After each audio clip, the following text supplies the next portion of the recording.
Այսօրվա մեր զրույցը խորը ցավի կյանքում ամենակարևորը, ամենաթանկը կորցնելու, բայց կրկին ուժ գտնելու, առաջ շարժվելու մասին է։ Իմ հյուրը Կարինե Մուրադյանն է։ Նա մեկն է այն հազարավոր մայրերից, ովքեր հայրենիքին տվեցին ամենաթանկը, իրենց զավակին։ Վահեն զոհվեց ջրականում։ Նրան գտնելը շատ բարդ եղավ։ Անցան դժոխքի միջով, բայց Կարինեն կարողացավ իր մեջ ուժ գտնել, առաջ շարժվել, ապրել, աշխատել եւ փորձում է իրականացնել Վահեի երազանքները։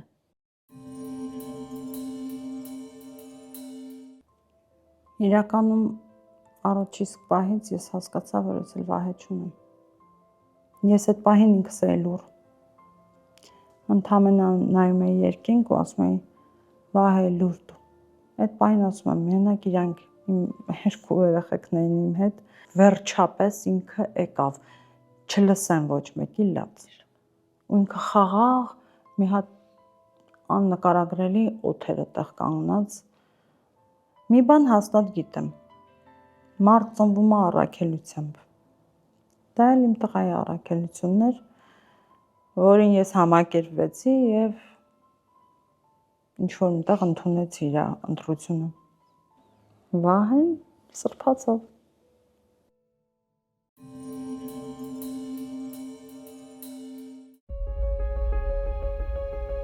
Մեր գործընկերն է Կինեա Գինին։ Կինեան նուրբ է ու զգայուն, ինչպես կին էակը։ Այն ունի ոչ միայն հրաշալի համ, այլև հոգի։ Համ տեսիր Կինեան, զգա գինու հոգին։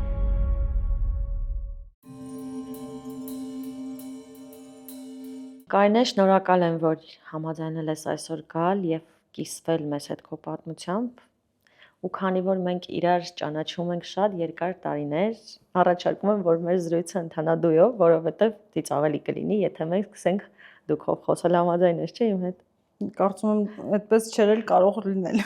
Իսկ թվում է ճիշտ կլինի սկսենք ամենասկզբից։ Որքան ժամանակ էր, որ Վահեն ծառայում էր ջրականում, ընդհանրապես որքան ժամանակ է, որ ծառայում էր եւ սկսվեց պատերազմը։ Վահեն գնաց զորակոչվեց բանակ 2019 թվականի ամռանը,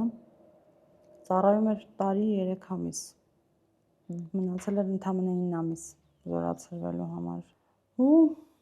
իր ասաց, ինքը մի հատ հետաքրքիր խոսք ասաց, օգոստոսին էր կամ սեպտեմբերին էր զրուցում էի հեռախոսով, ասաց դե բան չմնաց, մնաց մի հղիություն։ Ես էլ ասում եմ,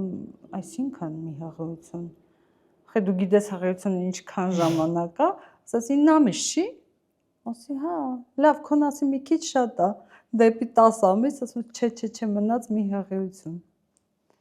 Ու ցավոք սրտի տեղի ունեցավ պատերազմ։ Երբ լսեցիր, որ սկսել է պատերազմ, եւ ես շատ լավ հիշում եմ, որ շատ արագ լուրերը տարածվեցին, որ հենց ջրականից է սկսվել ամեն ինչ։ Ինչ մտածեցիր այդ պահին, արդյոք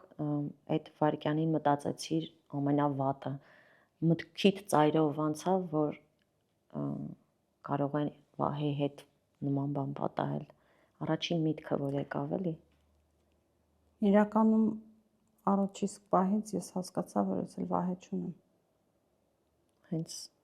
մի անգամից, երբ որ ես իմացա, որ պատերազմ է։ Կան մարդիկ, որ այդպես կանխազգացել են մի անգամից։ Բայց ինչի։ Ասեմ ինչու։ Վահեն անգամ եթե վերադառնար, որը մի փոքր իրան նման չէր, ինքը ընկեր թողող չէր դաշտում մենակ։ Ինքը որ վերադառնար էլ առաջվա Վահեն չէր լինելու։ Այն ինչ որ տեսել են տղաները այնտեղ, ընթացքում էլ իր անկերների հետ խոսելուց ես լսել եմ ու հասկացել եմ մի բան, որ նույն այդ տղաները էլ առաջվա այդ նույն տղաները չեն։ Հոգեվիճակը փոխվում է մարդու, եթե ինքը այդ տեսարանը կարա ուղակի տեսնի։ Էլ չասեմ, թե օրեր շարունակ տեսնի, էլ չասեմ, որ կոնկրետ մահից մազապուրծ լինի, այդ ամենը իմ ուղեղում մի անգամից այսպես արագ այդ միտքը բերեց, որ ես չունեմ էլ Վահե։ Ահա, ես Վահեին գիտեմ 6 տարեկանից, քանի որ մեր երեխաները սովորել են նույն դասարանում։ ու ես շատ լավ հիշում եմ այդ պահը, երբ որ ես էլ լսեցի ու ես առաջինը հիշեցի, որ հենց Վահեն ջրականում է։ Ես հիշեցի ու միանգամից, եթե հիշում ես, ես ամեն օր զանգում էի քեզ։ Ամեն օր վախով զանգում էի, որ հարցնեի ինչ նորություն կա, եւ նույնիսկ մի բան հիշեցի այս բանին, երբ որ ես ձեր տան մոտով անցնում էի, ես վախենալով նայում էի ձեր պատշգամբին, որ հասկանամ ինչ իրավիճակ է։ Ու երբ որ արդեն անցավ 2 շաբաթ, երբ որ դուք փնտրում էիք ու չէի գտնում, ես արդեն քեզ չէի զանգում, հիշում ես։ Այդ ընթացքը քո մոտ ես մտածում եմ, եթե իմ մոտ դա այդքան ծանր էր ու խորը, քո մոտ ոնց էր այդ ընթացքը, երբ որ դուք փնտրում էիք Վահեին։ Մի բան ասեմ, հիմա գիտակցությունով կպատասխանեմ, որտեղ այն ժամանակ անգիտակից եմ եղել։ Անգիտակից ոչ ուղիղ իմաստով, որովհետև ես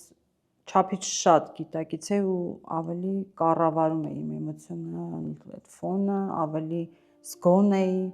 ավելին ասեմ, թույլ չէի տալիս ինձ թուլանալ։ Ես հիշում եմ։ Ու ամեն վարքյան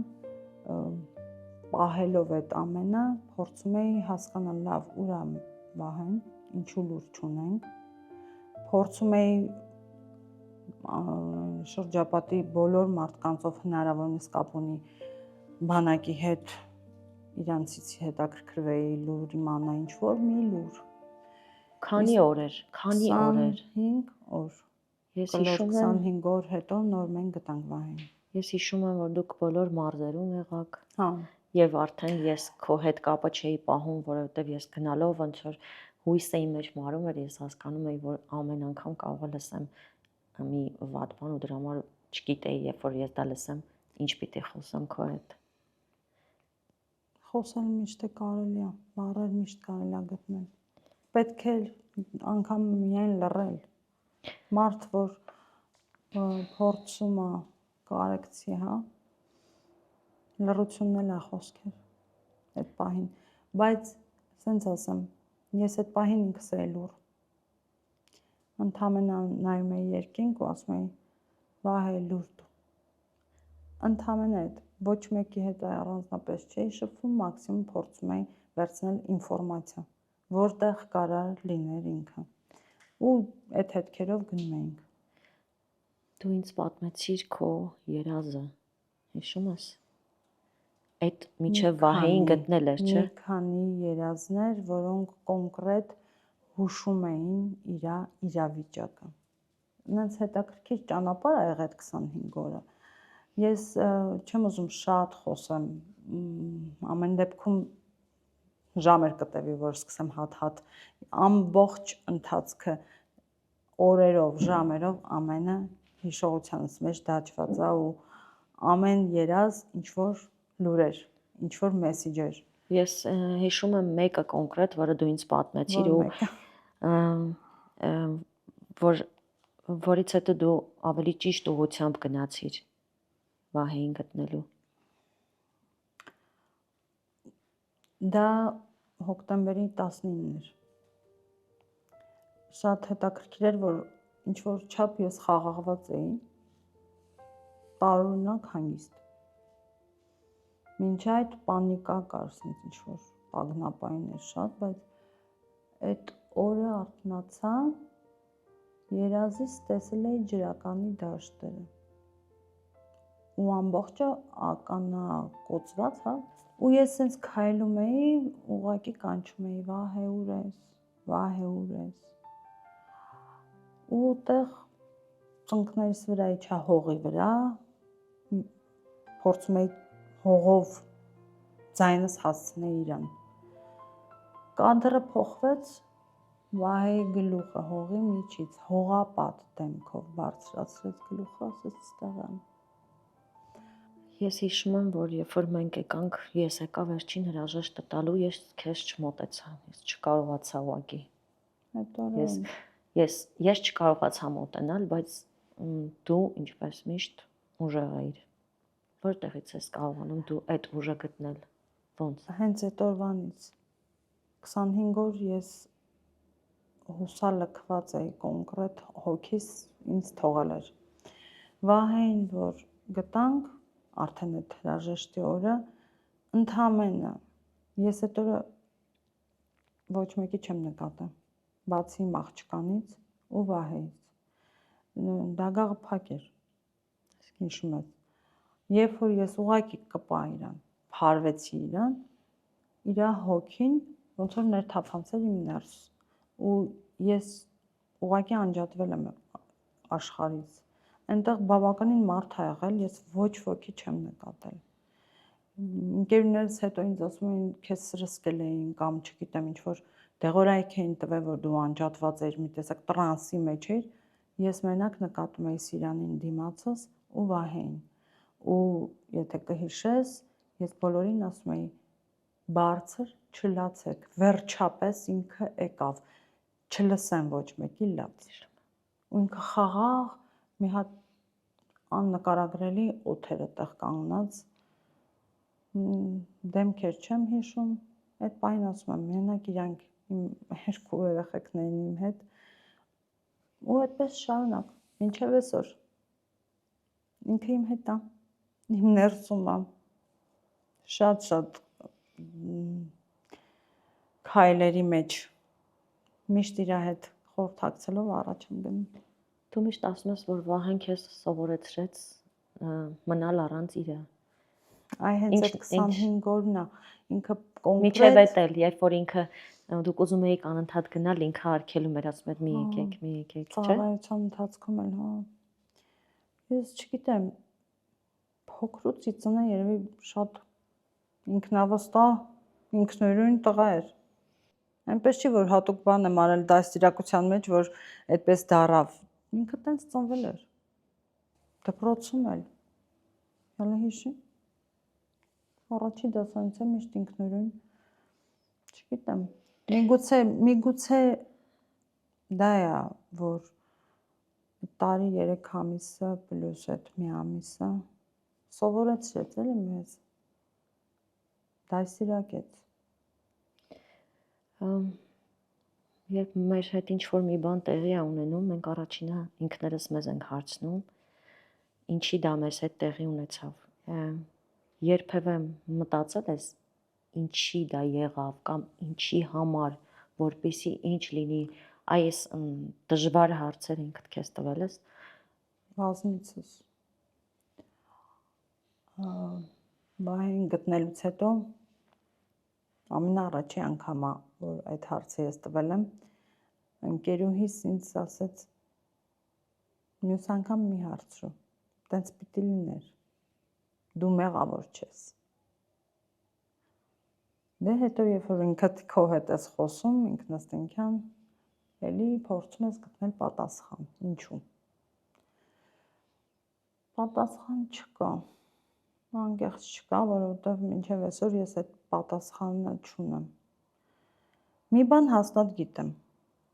մարդ ծնվում է առաքելությամբ։ Դա էլ իմ տղայի առաքելությունն էր, որին ես համակերպվեցի և ինչ-որ մտեղ ընդունեցի իր ընտրությունը։ Դրա համար էլ քայլում եմ առաջ։ Եթե չփորձեի դա ընդունել, ընկալել, չեմ կարծում, որ ցանկացած մայր չի կարող այդպես շարունակի ապրել։ Կար, այդպես հենց նոր ասացիր, որ երևի թե մեղադրել ես նաև ինքդ քեզ։ Այ ուզում եմ հասկանամ, եղել է տենց պահ իսկապես, որ զգաս, որ մեղավոր ես, կարող էիր ինչ-որ բան փոխել, դու ինչ-որ մի բան կկարողանայիր անել ու չես արել, ու եթե հա, ո՞նց անցավ դա։ Ո՞նց հասկացա։ Մինչև այսօր ես մտածում եմ, որ միգուցե ինչ-որ կետի, եթե որոշումը ուրիշ լիներ, եթե Վահեն մեկներ Ռուսաստան սովորելու, եթե նել շատ են, որը այո, ծրագրերում կար ու փաստ Վահեն ընդունվեց Սլավոնական հենց այդ նպատակով, որ հետո շարունակել ուսումը Մոսկվայում։ Իդեպ զինվորական տնտեսագետ։ Հետաքրքիր էր, որ մասնագիտությունը, էլի ինչ-որ կապ կար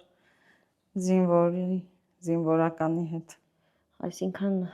չանցավ այդ պահը, որ այո, իսկապես պիտի տենց լիներ։ Չէ։ Չի կարա։ Ոնց կանցնի։ Այդ մտքերը դա չեն լքում, դրանք միշտ կան։ Տարբեր վարկածներ միշտ ուղեղումդ պտտացնում ես մտածելով, որ միգուցե այս պահին sense պետք է արվեր։ Բայց փաստ։ Այնուամենայնիվ դու նույնիսկ այդ մտքերով, ես գիտեմ, մենք շատ ենք խոսալ, բայց գիտեմ, որ դու երբ որ ինքդ քո հետ ես մնում, այդ խոսակցությունները լրիվ ուրիշ ձևի են ընթանում։ Էլի ուզում եմ խոսալ քո ուժի մասին։ Եթե կհիշես, ես քանի երևի մի 6 ամիս ուզում էի եռաբլուր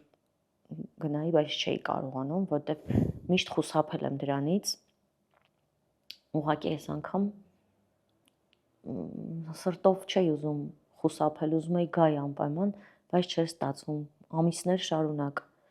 Մինչև այն պահը, երբ որ դու ինձ մի օր, չգիտեմ, կարողա դու չես հիշում, բայց ես հիշում եմ, Ես շատ լավ եմ հիշում։ ինձ Նստած ասացիր, զրուցում էինք ընդամենը, ու ես ամեն անգամ գալիս էի ձեր տուն, որոշում էի, որ ինձ այս անգամ պետք է հավաքեմ ինձ, չպետք է լացեմ հանկարծ, բայց գալիս էի, էլի դու ինձ սիրտ տալիս, միշտ տենց էր լինում։ Ու եռաբլուրն է տենց եղավ, դու ինձ ասացիր, ինչի ես տենց վերաբերվում, այդ գերեզման չի, դա տունիկներ են, որտեղ մեր տղաները ապրում են։ մեր տունն է։ Ես այդ հիշում։ Սրբավայր։ Ու հետո դրանից հետո եկա, Մենք այդ օրը գիշերով գնացինք։ գնացինք իրար հետ գիշերով ու Աստիանա, հենց հիմա գնում ենք։ Ու գնացինք։ ու ոնց որ էլի Վահեն քեզ ուղղորդեց, որ այդտեղից սկսվի մի ուրիշ պատմություն, որտեղ դու սկսեցիր հիմքը դրեցիր, այսինքն մյուս մայրերին, քո նման մայրերին օգնելու այդ պատմության, այդ Երկու օր էլի առաջ ուժի մասին էր խոսում, ուժի մասին, որտեղ դու թողեցիր կարծես քոնը, իրականում ես ջղայնանում եմ, որ այդպես են ասում, որտեղ դա ավելի շատ Վահեի ուժն է, որը ինձ ուղղորդում է։ Ես հիմա գործիք եմ, փոխանցիկ մի հատ դաշտ, որի վերուստ գալիս է ինչ-որ ինֆորմացիա ինձ, իրանից, միստիկայի մասին եմ միգուցե խոսում շատերի համար, բայց դա միստիկ չի, դա իրականություն է։ Ես ուղղորդվում եմ իմ ներքին ձայնով, որը Վահեի ձայնն է։ Ի սկզբանե միշտ ասել եմ մամաներին մեր հանդիպումների ժամանակ, որ լսեք ձեզ, իրանք ձեզ կասեն ոնց շարունակեք ապրել, որովհետև շատ-շատերը միշտ հարց են տալի ոնց ապրենք, առանց իրանց ոնց ապրենք։ 2 օր առաջ մամաներից մեկը ինձ հյուրեր եկել, բաղուց չենք տեսել, դե բնականաբար առաջինը խոսում ենք էլի մեր վշտից։ Ու Լիլիթն հենց հետաքրքիր բան ասաց կար, ով ինչ ուզում է ասի, մեկը դու հանեցիր բոլորիս մեզս վիճակից, հա, այդ լարված իրավիճակից դու հանեցիր։ այսինքն Ասում եմ ինձ պետք չի դա ասել, ոչ մի պատվապսակ դրա համար ինձ հարկավոր չի, Լիլ ջան։ Ես արել եմ այն, ինչ որ ուղակի ուզել եմ եւ զգացել եմ։ ուղղակի մի փոքր ասենք, որ բոլորը իմանան խոսքը ինչի մասին է, որ դու ստեղծվեց հավերժ, հասարակական կազմակերպություն ստեղծեցիր, որտեղ քո շուրջը հավաքեցիր քո նման մայրերին եւ ինձ գիտես ինչն է միշտ ֆիքսված այսպես իմ մոտ, որ դու միշտ ասում ես, որ մենք ինչքան էլ ապրում ենք, ժպտում ենք, ուրախանում ենք, բայց միայն երբ որ մենք միասին ենք, այդ ժամանակ ենք մենք լինում այնպիսին, ինչպիսին մենք կանք, որտեղ մենք իրար հասկանում ենք։ Միանշանակ։ Այդպես է։ Որտեղ լիաթոք ենք, ավելի բաց ենք։ Ամեն դեպքում մեկ ես այդպես ասում եմ, բայց չգիտեմ, հուսամ ճիշտ կհասկանան։ Սովորական մարդկանցից տարբերվում ենք։ Հիմա աշխարհում կան սովորական մարդիկ եւ կան մայրեր։ Մենք իրանցից տարբերվում ենք հենց դրանով, որ կես բառից հասկանում ենք, որտեղ մենք նույնը զգում ենք։ Իսկ զգայարանների դաշտում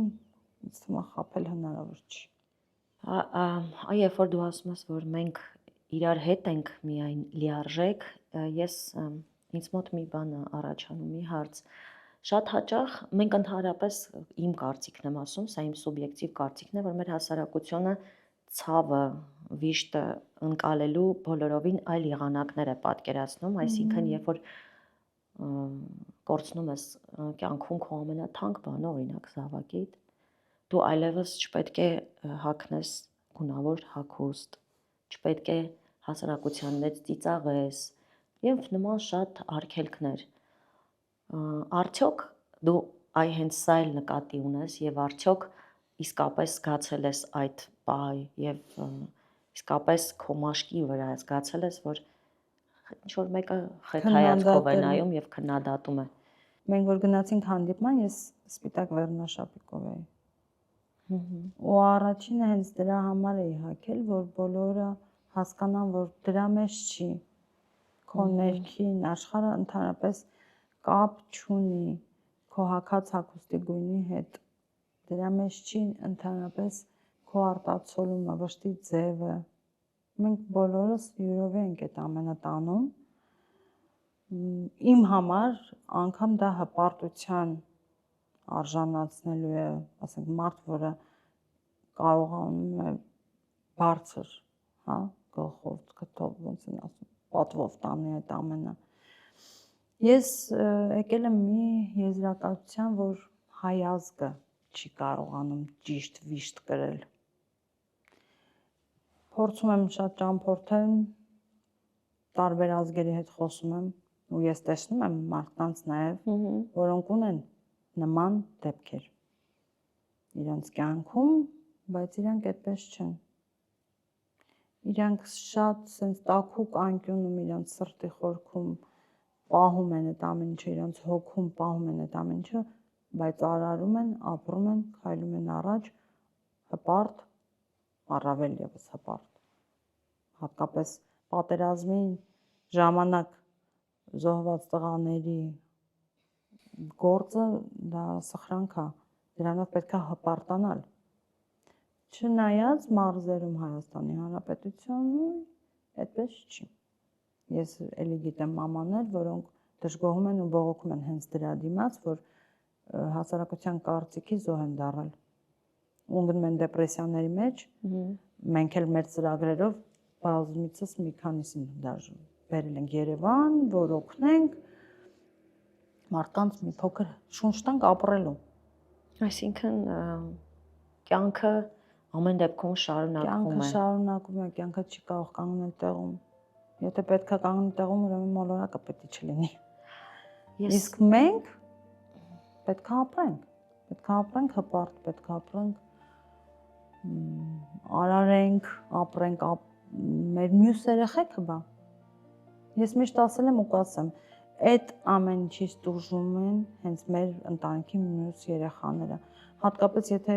ընտանիքում կա փոքր տարիքի, ոչ չափահաս։ Խելացի մայրը իրան հավաքում է հենց այդ երեխու համար, որտեվ ոչ մեկ մեղավոր չի, հատկապես երեխաները։ Ոչ մեկ մեղավոր չի, թե ինչ կատարվեց մեզ հետ։ Էլի եմ ասում, մեր տղաների ընտրությունն են։ Լիքը տղաներ փախուստ են դիմել, թող իրանք է դիմեին, բայց չեն փախել։ Բավականին բազմից լսել եմ ու բավականին տարբեր են պատմությունները, բայց մի բան կա, որը բոլորի մեջ է, չենք թողել ընկերներին, վերջ։ Այսինքն իրանց կյանքը այդ պահին ոչ թե արժեք չուներ, այլ հակառակը իմ կարծիքով։ Այնքան արժևորված էր, որ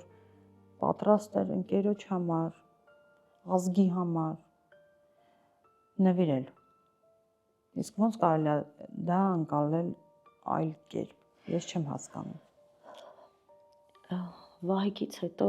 վստահաբար կյանքը փոխվել է քո համար։ Շատ է փոխվել։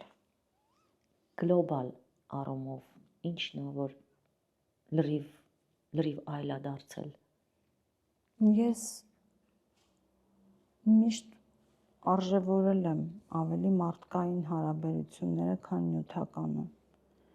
Այվահայից հետո թե այն ժամանակ միգուցե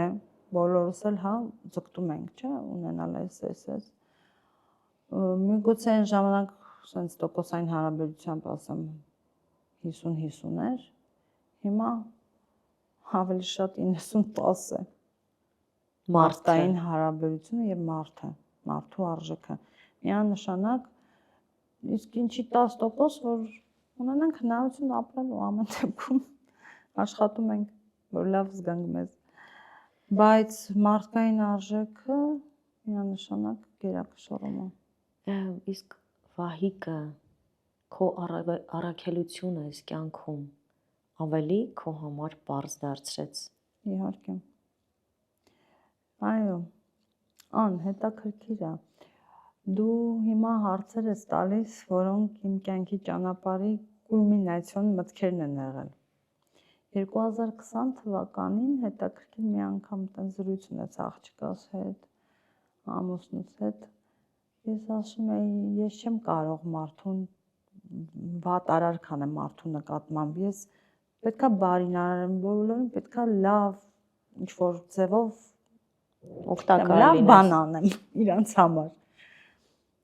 Ու հետաքրքիր մի հատ հարց հնչեց։ Խի ուզում ես սրբանալ։ Ասում եմ, չէ, գոնե ձգտում եմ դրան։ Հիմա Վահեն սրբացավ։ Այդ քո հարցի պատասխանը։ Իմ մտքերը տարբեր են, դու գիտես, ես խառը մտքեր ունեմ միշտ։ Բայց հետաքրքիր է, որ ես դրա մասին մտածել եմ։ Մարդու առաքելությունը մարդու համար դրական եւ լավ էմոցիա պարգևելն է։ Ես այդ առաքելությունը վերցրել եմ,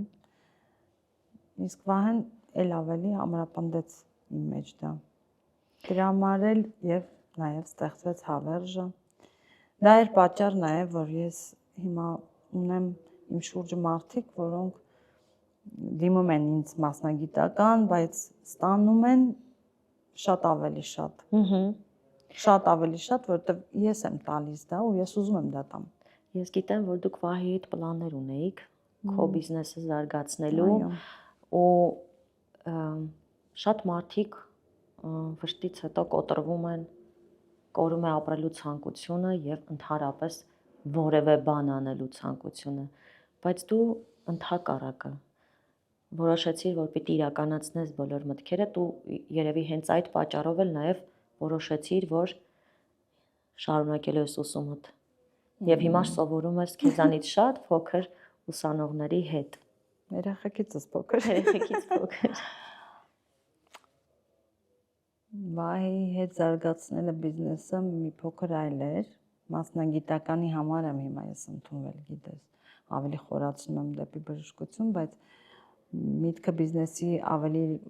եկամտաբեր, այսպես ասել, սարքելու, այդ հաստատ հա իր հետ մենք պլաններ ունեինք։ Հուսամ, որ մի օր էլի ուժերս հետ կգան։ Հիմա ո՞րն է քո կյանքի ու առաջ գնալու ամենամեծ մոտիվացիան։ Հիմա իմ աղջիկն է։ Սիրանը հետաքրքիր ներաշխար ունի, ինքը իրանով արվեստագետ, ինքը իրանով sense ինչ-որ եթերային անձնավորություն, լավ ես ճանաչում Սիրանին։ Երևի ուրիշ ոչ մի բան չի կարա ինձ մղի առաջ,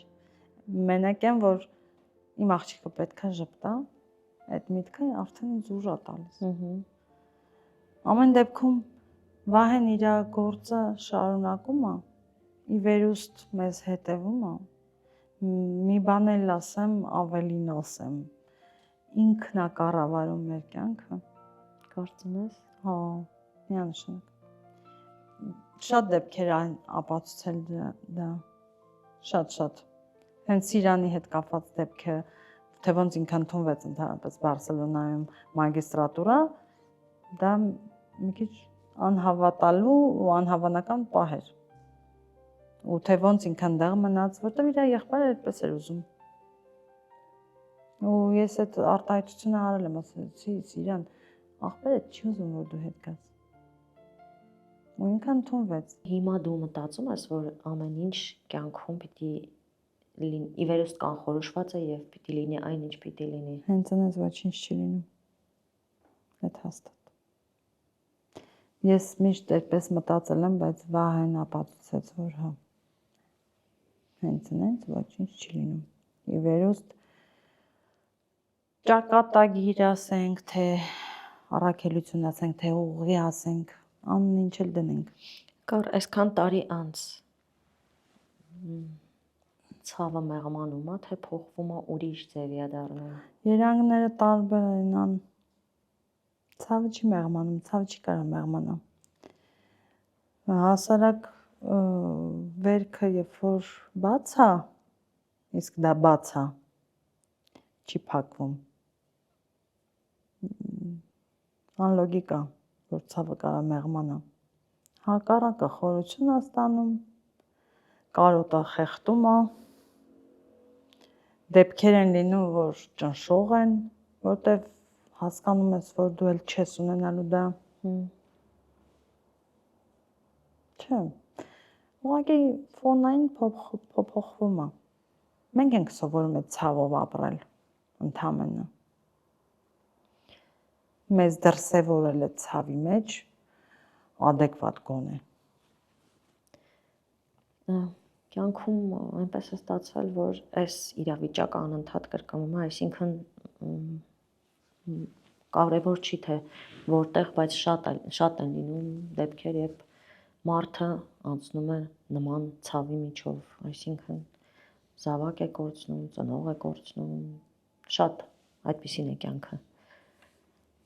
Հատկապես նման մայրերին, որոնք նոր են անցնում այս ճանապարհով, ինչ ես կարծում,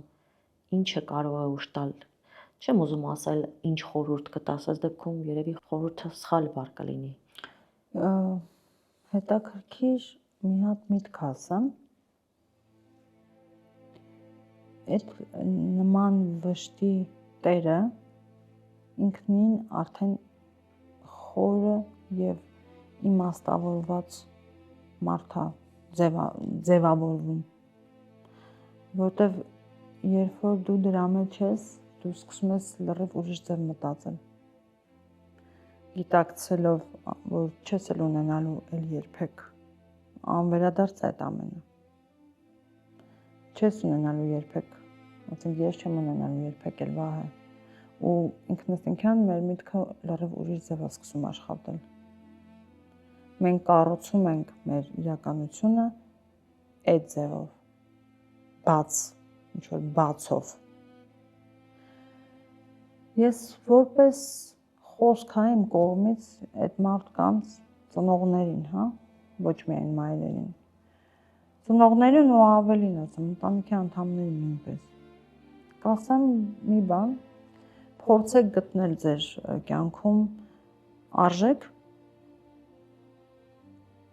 չեմ կարող ասեմ կոնկրետ ինչ արժեք, ամեն մեկի համար դա տարբեր են։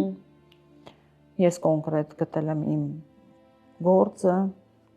իմ առաքելությունը, իմ աղջկա, հա, նպատակների իրականացնելու արժեքը, որպես արժեք, ու գնում եմ առաջ։ Մամաներ ունենք, երեխաներ ծնվեցին, նոր ծնունդ պարգևեցին այս աշխարհին։ Դա էլ է, չէ, ինչ-որ մի ձև հույսի եւ նոր լույս է։ Պետք է գտնեն։ Ընդհանրապես այդ կասեմ, որ գտեք դա, ինչի համար ապրել։ Երբ որ դա գտնում ես, այնքան հեշտ է։ Անկամ այդ բացով ապրելը արդեն ավելի հանգիստ է լինում։ Այ հենց դա նկատի ունեի, ոչ թե խորհուրդ, այլ ցավը մեղմելու գուցե ինչ-որ դեղամիջոց, չգիտեմ։ Դա է։ Ես իմ աշխատանքի մեջ եմ գտել այդ բավականին բազմազան աշխատանքների, որպեսզի ժամանակ չունենամ տխրելու, ժամանակ չունենամ մտածելու։